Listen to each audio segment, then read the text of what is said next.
أعوذ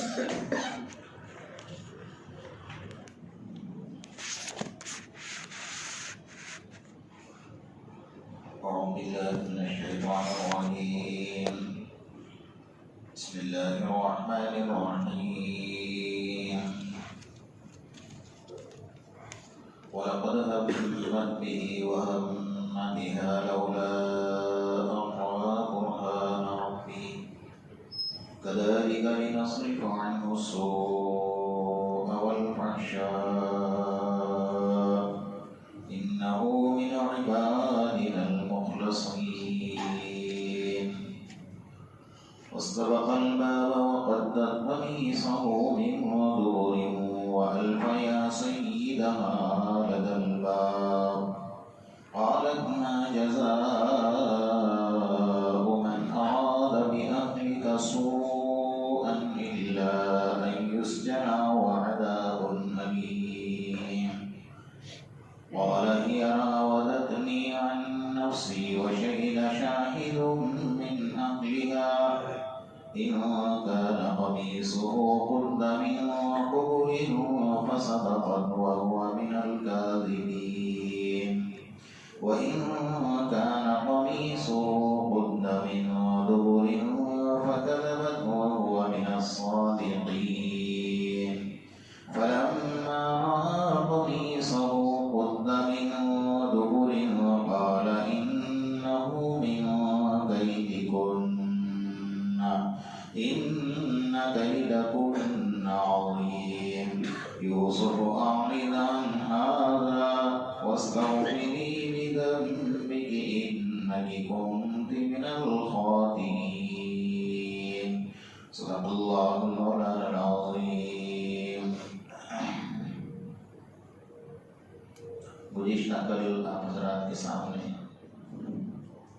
سورہ یوسف کی 24ویں نمبر کی آیت پر گفتگو چل رہی تھی.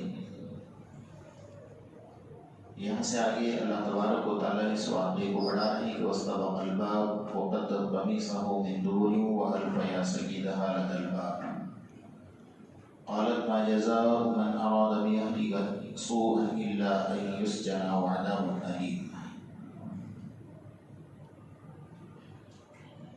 جب زلیخا نے برائی کا مکمل ارادہ کر لیا تو سب سے پہلے اس نے اس کے گھر کے جتنے دروازے تھے وہ سارے دروازوں کو بند کر لیا. اور مفسرین حضرات نے یہ بھی لکھا ہے کہ ہر دروازے پر اس نے تالا لگوایا. اور اس کے بعد حضرت یوسف علیہ السلام کے پیچھے دوڑنے لگی. واستبق الباب، دونوں دوڑنے لگے. اللہ نے یہ فرمایا کہ دونوں دوڑنے لگے دروازے کی طرف. وقدت قميصه من دبر، اور حضرت یوسف علیہ السلام کا کرتا پیچھے سے پھاڑ ڈالا. وألف يا سيدها لدى الباب.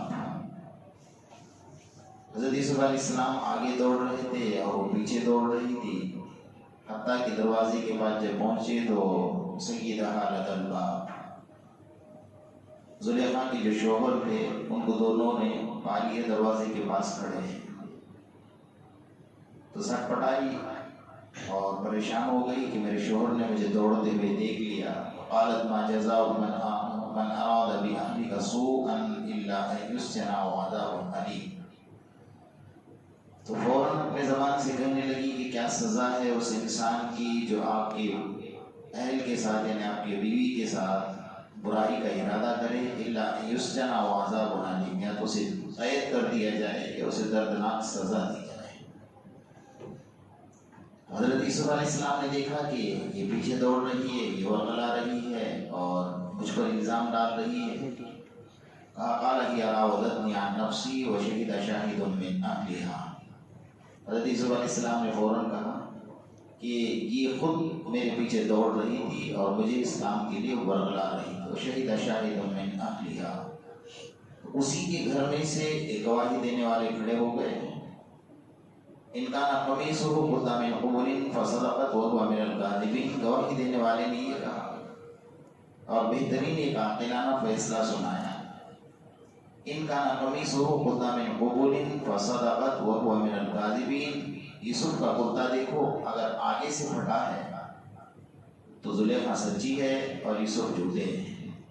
وَإِنْ كَانَ قَمِيصُهُ قُدَّ مِنْ دُبُرٍ فَكَذَبَتْ وَهُوَ مِنَ الصَّادِقِينَ، اور اگر کرتا پیچھے سے پھٹا ہے تو یہ جھوٹی ہے اور یوسف علیہ السلام سچے ہیں۔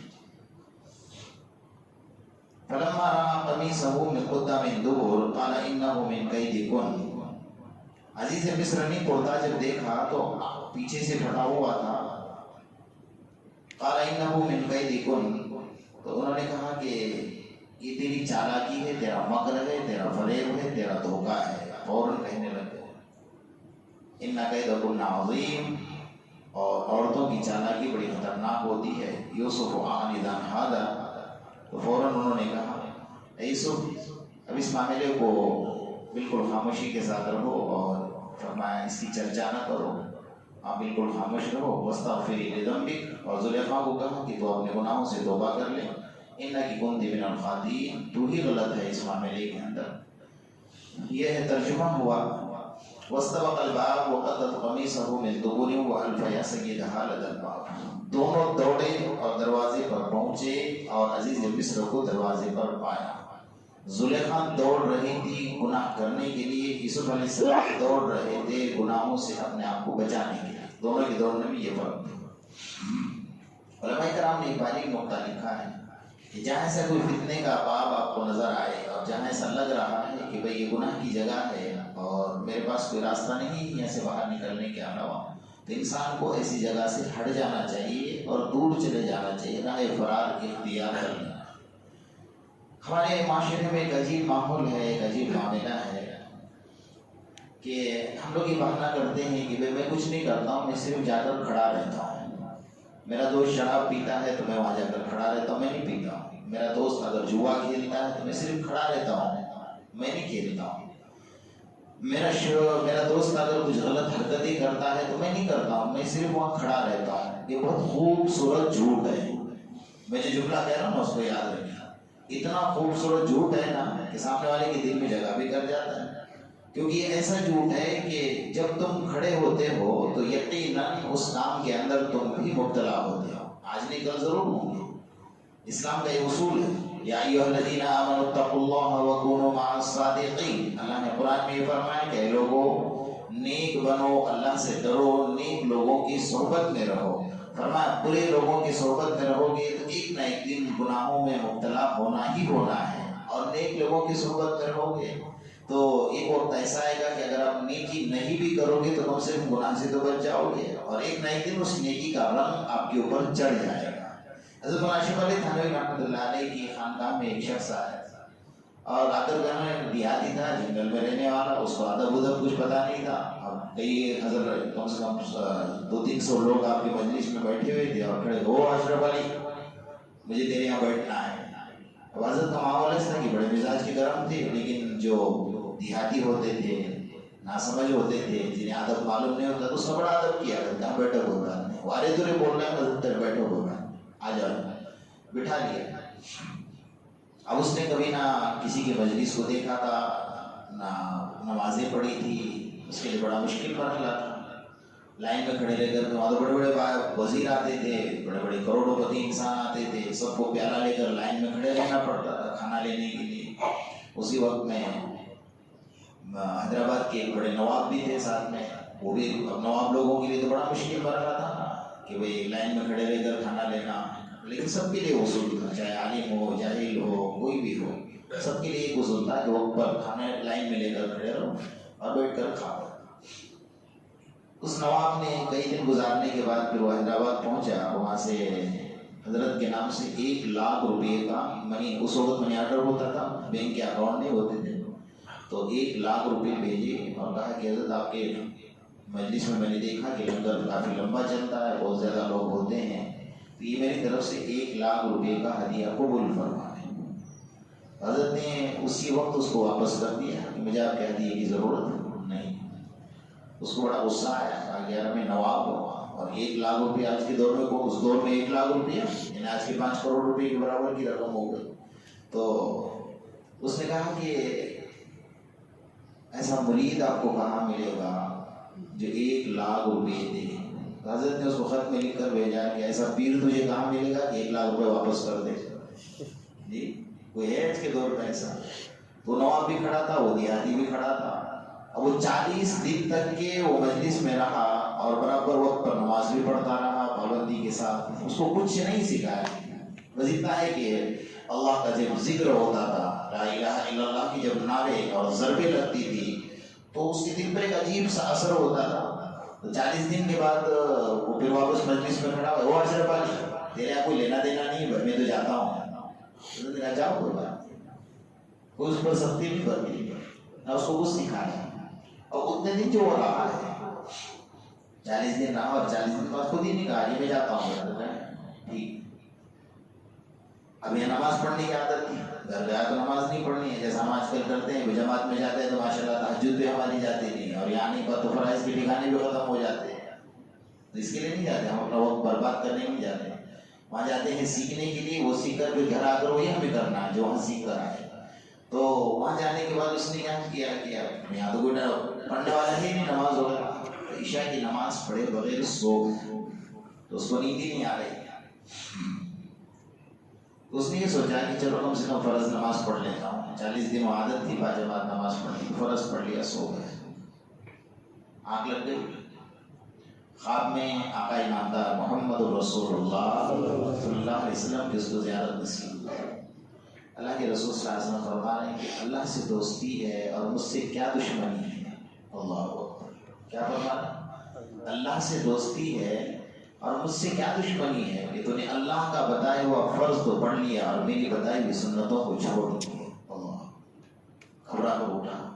اب اسے یہ تھوڑی پتا تھا کہ کون نہیں جس کو میں خواب میں دیکھ رہا ہوں. زندگی میں پہلی مرتبہ ایسا خواب دیکھا، عجیب و غریب منظر دیکھا. اٹھا، کھڑا ہوا اور پھر سنت بھی پڑھی، وطر بھی پڑھی اور پوٹلا بستر باندھ کر بھاگا واپس حضرت کی خدمت میں آیا، قدموں میں گر گیا. کہا کہ میں نے رات میں ایسا ایسا خواب دیکھا. وہ کون تھے؟ وہ یہ کہہ رہے تھے مجھے کہ میری سنت، مجھ سے کیا دشمنی ہے کہ میری سنتوں کو چھوڑا. تو حضرت نے اس کو جواب دیا، کہا کہ یہاں بیٹھنے کا یہ اثر ہے، یہاں اللہ کی ضربیں لگتی ہیں تو ہماری صحبت میں بیٹھا. اللہ والے لوگ تھے، یہاں صحبتوں میں بیٹھا. فرمایا تو نے فرض پڑھ لیا، تیری آنکھ لگ گئی. اگر تو فرض نہ پڑھتا اور آنکھ لگ جاتی تو تجھے اللہ خواب میں نظر آتا. اللہ. تو یہ ہوتا ہے صحبت کا اثر. اس لیے اللہ نے قرآن میں فرمایا یا ایھا الذین آمنوا اتقوا اللہ وکونوا مع الصادقین. سچے لوگوں کے ساتھ بیٹھو، اچھے لوگوں کے ساتھ بیٹھو، ان کا اثر تمہاری زندگی پر ہوگا.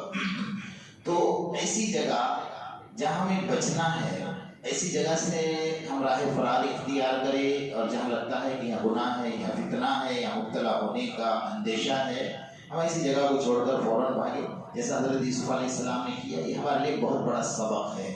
واستبق الباب وقدت قميصه من دبر والف يا سيدها لدى الباب قالت ما جزاء من اراد باهلك سوءا الا ان يسجن او عذاب اليم. جب اس نے زلیخا نے دیکھا کہ میرے شوہر نے تو دیکھ لیا. اب حضرت یوسف علیہ السلام بھاگ رہے ہیں اور دیکھ رہے ہیں کہ وہ دروازہ بند ہے، دروازے پر تالا لگا ہے. اگر ہاتھ باندھ کے بیٹھ جاتے کہ میں کیا کروں گا، تو یقیناً زلیخا نے برائی کا ارادہ کر لیا تھا. لیکن انہوں نے سوچا کہ بھاگنا، ذریعہ اختیار کرنا میرا کام ہے اور تالے کھلوانا میرے اللہ کا کام ہے. چنانچہ وہ دروازے کے پاس جیسے جیسے پہنچتے تھے، بعض روایتوں میں یہاں تک لکھا ہے کہ 11 دروازے تھے محل کے. اس نے 11 دروازوں پر تالے لگا دیے تھے. جیسا ہی بھاگتے گئے دروازے کے قریب پہنچے، تالا ٹوٹ گیا، دروازہ کھل گیا. پھر دوسرے کے پاس پہنچے، تالا ٹوٹ گیا، دروازہ کھل گیا. تو ارادہ کرنا اور کوشش کرنا یہ بندے کا کام ہوتا ہے. آگے کامیابی دینا اللہ تبارک و تعالیٰ کا کام ہوتا ہے. تو دوڑے اور تالے کھلتے گئے اور آگے نکل گئے. ایک بزرگ تھے، یہی سورت کا واقعہ لکھا ہے، جیل میں تھے. یہاں پر آپ نے دیکھا ہوگا اسٹیشن پر ایک مسجد ہے صوفی باغ کے مدرسے میں، وہاں پر ایک حضرت صوفی سلیمان شاہ صاحب رحمۃ اللہ علیہ کی مزار ہے. اس بزرگ کی ایک کتاب ہے، اس کتاب میں یہ واقعہ لکھا ہے کہ بزرگ جیل میں تھے، کسی وجہ سے انہیں جیل میں ڈالا تھا. تو جمعہ کے دن جب نماز کا وقت ہوتا تو جمعہ کے دن وہ غسل کرتے، اچھے کپڑے پہنتے، خوشبو لگاتے اور نکلتے کہ میں پھر نماز پڑھنے کے لیے جا رہا ہوں. اب وہ دروازے تک آ جاتے اور دروازے تک آ کر کہ اللہ یہاں تک آنا میرا کام تھا، اب آگے دروازہ کھولنا نہ کھولنا تیرا کام. علماء نے لکھا ہے کہ جیسے دروازے کے قریب آ کر ان کی آنکھوں سے آنسو نکلتے تھے فوراً دروازہ کھل جاتا، وہ جاتے نماز پڑھتے اور فوراً پھر واپس جیل میں چلے جاتے. میرے آپ کی جیسا ہوتا تو چھٹکارا ملا، چلو بھاگو. اللہ والے تھے، برابر جاتے اور آ جاتے. تو اللہ کی کوشش کرنا ہمارا کام ہے، مدد میری اللہ کی ہوتی ہے، اور اللہ تعالیٰ انسان کی نیتوں کو دیکھ کر مدد فرماتا ہے. تو اسی جگہ سے بھاگنا، اسی جگہ سے بچنا، راہ فرار اختیار کرنا، یہ انبیاء کی سنت ہے. اب یہاں پر ایک مسئلہ یہ ہے کہ قال ہی راودتنی عن نفسی وشہد شاہد من اہلہا. جب زلیخا نے فوراً یہ کہا دیکھنے کے ساتھ کہ اب شوہر دکھ گیا، سٹپٹا گئی، پکڑا گئی، تو کہا کہ بھئی من اراد باہلک سوءا الا ان یسجن او عذاب علیم. جو آپ کے اہل کے ساتھ، آپ کی بیوی کے ساتھ غلط ارادہ کرے اس کے لیے سزا کیا ہونی چاہیے؟ یا تو جیل یا قید کی سزا، یا اس کو دردناک سزا. تو یہ تو الٹی چال چل رہی ہے. ایک تو پیچھے پڑ گئے خود، اور حضرت یوسف علیہ السلام کو پھنسا رہی ہے کہ آپ کی بیوی کے ساتھ کوئی غلط ارادہ کر رہا ہے. حضرت یوسف علیہ السلام نے دیکھا کہ میرے اوپر الزام لگا دیے، تو فوراً کہا قال یا راودتنی عن نفسی. اس نے ارادہ کیا تھا، یہ مجھے ورغلا رہی ہے، میں نے نہیں کیا ہے. وشہد شاہد من اہلہا، اور انہی کے گھر میں سے گواہی اللہ نے کھڑا کر دی، اور ایسی گواہی کھڑی کر دی. اب یہاں پر ایک مسئلہ یہ آتا ہے کہ بھئی کسی کے راز کو فاش نہیں کرنا چاہیے. حضرت یوسف علیہ السلام نے زلیخا کے راز کو کیوں فاش کر دیا؟ یہ انبیاء کی سنت بھی ہے، بھئی راز کو فاش نہیں کرنا چاہیے، ضرور ہے. اگر زلیخا الزام نہ لگاتی اور چپ چاپ کھڑی رہتی تو بات اور تھی، لیکن اس نے الزام لگا دیا تھا. تو الزام لگانے کے بعد اپنی صفائی پیش کرنا یہ انبیاء کی سنت ہے. اگر وہ خاموش بیٹھ جاتے، کچھ نہیں کہتے، تو یہ مجرم ٹھہرتے ان کی نظر میں. تو اس لیے فوراً کیا کہا قال ہی راودتنی عن نفسی. اس لیے کہ کسی پر الزام لگانا اسلام کے اندر ایک بدترین جرم ہے. اتنا بڑا جرم ہے نا، میرے آقا محمد رسول اللہ صلی اللہ علیہ وسلم نے حدیث میں فرمایا کہ کسی پر آپ نے الزام لگایا کہ یہ فلاں بندہ ہے، اس نے زکوٰۃ کا پیسہ کھا لیا. بولنے کے لیے تو بہت آسان ہے، زبان سے بول دیں یہ فلاں بندہ ہے، اس نے شراب پی لی، حالانکہ اس نے پیا نہیں تھا، اس نے زکوٰۃ کا. یہ فلاں بندہ ہے، اس نے مسجد کا پیسہ کھا لیا ہے، حالانکہ اس نے نہیں کھایا، آپ نے الزام لگایا. یہ فلاں بندہ بہت لمبی حدیث ہے. آخر میں جا تک یہاں تک یہ فرمایا کہ کسی نے اگر کسی نوجوان لڑکے کو یہ کہا، یہ آدمی کو دیکھ رہے ہو آپ، یہ جا رہا ہے، یا اپنی سگی ماں کے ساتھ اس نے زنا کیا ہے، یہ الزام لگایا آپ نے. یا اس بندے نے یہ کام کیا تھا اور اس کے بعد اس نے توبہ کر لی تھی، اس کے بعد آپ نے کھانا دیا یا آپ نے الزام لگایا، دونوں طریقے. حدیث میں ہم سب کے آقا محمد رسول اللہ صلی اللہ علیہ وسلم یہ فرماتے ہیں جس پر تم نے الزام لگایا کہ فلاں بندے نے زکوٰۃ کا پیسہ کھایا، اس نے نہیں کھایا تھا، اللہ تجھے اس وقت تک موت نہیں دے گا جب تک کہ تو زکوٰۃ کا پیسہ نہیں کھائے. الزام لگانا، کسی کے اوپر تم نے الزام لگایا کہ اس بندے نے مسجد کا پیسہ کھایا، اس نے نہیں کھایا تھا، اللہ تجھے اس وقت تک موت نہیں دے گا جب تک تو مسجد کا پیسہ نہیں کھائے. یہاں تک اللہ کے رسول نے آگے چل کر فرمایا کہ جس بندے کے لیے تم نے یہ کہا تھا جس نے اپنی سگی ماں کے ساتھ اپنا منہ کالا کیا ہے، فرمایا میری عزت اور میرے جلال کی قسم اس وقت تک اس کو موت نہیں دوں گا جب تک یہ اپنی ماں کے ساتھ زنا نہیں کرا. ہم کو ہمارے لیے بولنا بہت آسان ہے، ہم جو زبانوں سے بولتے ہیں چر چر ہماری جو زبانیں چلتی ہے نا، سنبھالو زبانوں کو، کیونکہ جو ہمارے آقا محمد رسول اللہ صلی اللہ علیہ وسلم نے یہ نہیں فرمایا کہ من صمت نجا، جو خاموش رہا اس نے نجات پا لی. 1 منٹ کی خاموشی 60 سال کی عبادت سے بہتر ہے. کیوں فرمایا؟ اس لیے فرمایا کہ بھائی بولنے میں تو عذاب ہی عذاب ہے، خاموش بیٹھنے میں تو کوئی عذاب نہیں ہے نا. چپ چاپ بیٹھے رہو، بولنے کی کیا ضرورت ہے کسی کے بارے میں. اگر کوئی کرتا بھی ہے تو اس کیا حال ہے، ہمیں کیا کرنا ہے اس کے ساتھ. ہاں اس کو سمجھا سکتے ہیں تو سمجھا سکتے ہیں، روکنا چاہے تو روک سکتے ہیں، لیکن کسی پر الزام لگانا، انگلیاں اٹھانا. حضرت امام مالک رحمۃ اللہ علیہ کے دور میں ایک عورت کے بارے میں مشہور تھا کہ عورت بہت بدکار ہے، جسم فروش ہے، حالانکہ وہ بیچاری ایسی تھی لیکن اس پر الزام نہیں، تو مر گئی. مرنے کے بعد کوئی غسل دینے کے لیے تیار ہی نہیں ہو رہا تھا، تو بہت بدکار عورت ہے. اب ایک عورت بڑی مشکل سے تیار ہو گئی کہ بیچاری کا جنازہ پڑا رہے گا، وہ غسل نہیں دے گا، تو غسل دینے کے لیے گئی. غسل دیتے دیتے جب اس کے جسم کا خاص حصہ جو ہوتا ہے اس خاص حصے کے اوپر اس کا ہاتھ گیا تو اس غسل دینے والی عورت کے دماغ میں ایک بات آئی کہ اتنی چھوٹی سی جگہ کے لیے تو اپنی زندگی کو کیوں برباد کیا. جو غسل دے رہی تھی اس کے دل میں یہ خیال آیا. جیسے یہ خیال آیا تو اس کا ہاتھ اسی جگہ پر چپک گیا اس جنازے کے ساتھ. اور وہ جو ہاتھ کھینچتی ہے تو پورا جنازہ ساتھ میں آ رہا ہے. اب اس کی تو چیخیں نکل گئی. اس کو تو یقین ہو گیا لیکن اپنی غلطی کا احساس نہیں. اس کو یقین ایسا ہوگا کہ وہ لوگ اس کے بارے میں بول رہے تھے کہ عورت غلط ہے اس لیے غسل دینے کے لیے کوئی نہیں. میں آ کر پھنس گئی یہاں پر. حالانکہ اس کو یاد نہیں کہ میرے دل میں بھی برا خیال آیا اس کے بارے میں. تو مجھے جو سزا مل رہی ہے میرے خیال آنے کی وجہ سے مل رہی ہے. اب لوگوں چیخنے لگی تو لوگ آگے کیا ہو گیا. میرا ہاتھ چپک گیا ہے. تو کسی نے کہا کہ بھائی اس کا ہاتھ کاٹ لو. تو لوگوں نے کہا کہ اس کا کیا قصور ہے کہ اس کا ہاتھ کاٹیں گے. کہا ایک کام کرو تو مر گئی ہے اس کے بدن کا اتنا حصہ کاٹ لو. پھر کسی نے کہا کہ وہ مت کاٹو ہم امام مالک رحمۃ اللہ علیہ سے جا کر پوچھ لیتے ہیں. تیز رفتار گھوڑا دوڑا ہے. جب تک وہ اس کی آہیں نکل رہی تھی وہ تو پریشان تھی اور ہاتھ ہٹنے کے لیے تیار ہی نہیں. ہاتھ چپک گیا اس کے. تو امام مالک رحمۃ اللہ علیہ سے جا کر پوچھا کسی نے ایسا ایسا معاملہ بنا ہے. حضرت امام مالک رحمۃ اللہ علیہ بازو میں کوڑا رکھا ہوا تھا. وہ کوڑا اٹھا کر لے جاؤ اس سے 80 کوڑے اس کو لگاؤ. لے جاؤ جس نے غسل دینے کے لیے ہاتھ لگائے اس کو 80 کوڑے لگاؤ.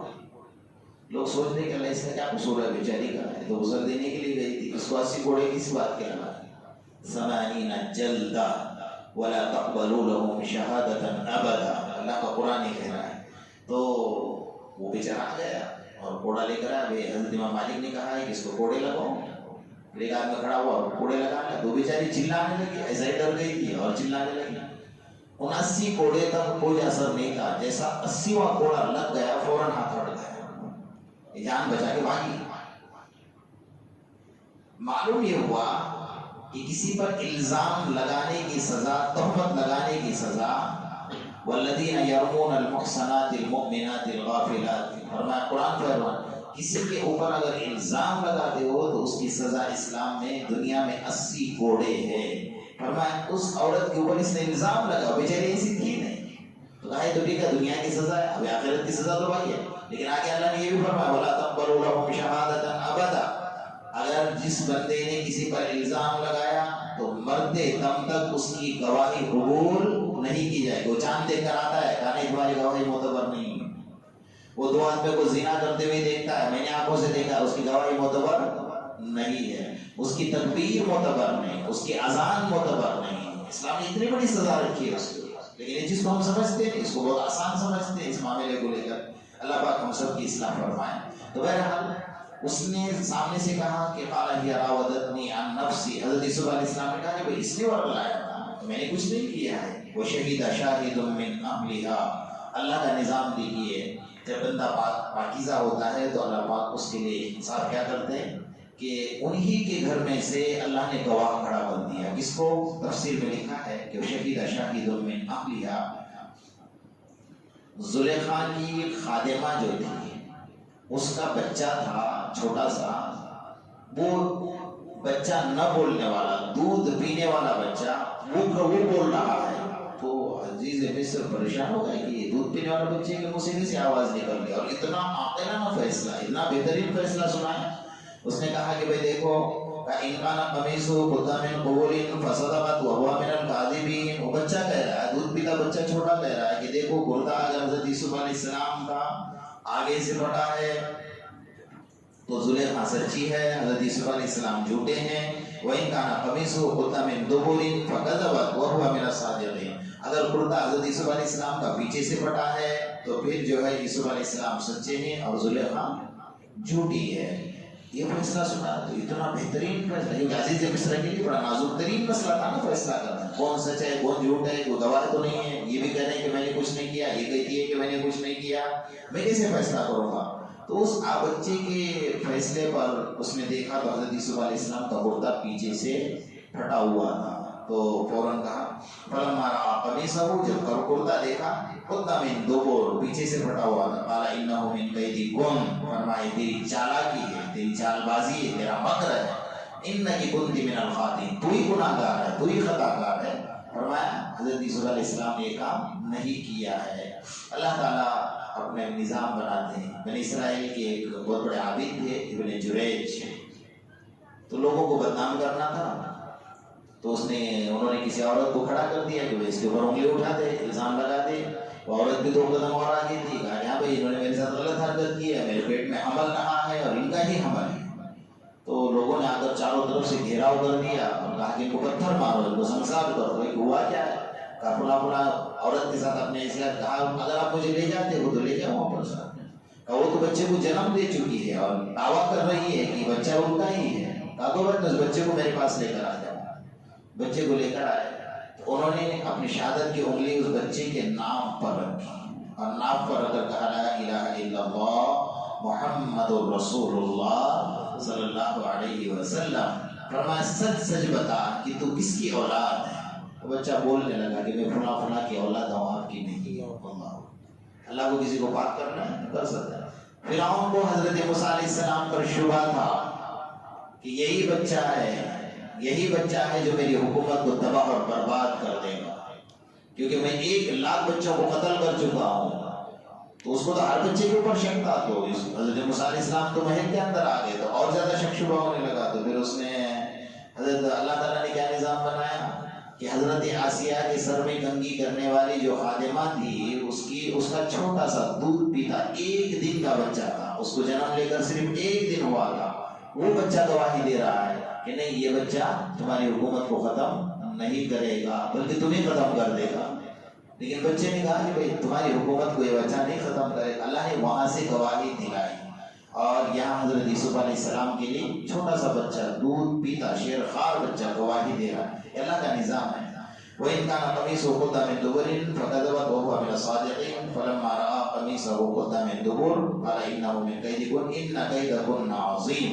یہاں پر یہ جملہ جو اللہ نے فرمایا کہ عورتوں کا مکر و فریب بڑا خطرناک اور بہت بڑا ہے. جہاں شیطان کی بات آئی إِنَّ كَيْدَ الشَّيْطَانِ كَانَ ضَعِيفًا، فرمایا شیطان کا مکر کمزور ہے. إِنَّ كَيْدَكُنَّ عَظِيمٌ، اور عورتوں کا مکر جو ہے وہ شیطان سے بھی بہت زیادہ بڑھ کر ہے. اس کو عبادت الشیاطین فرمایا.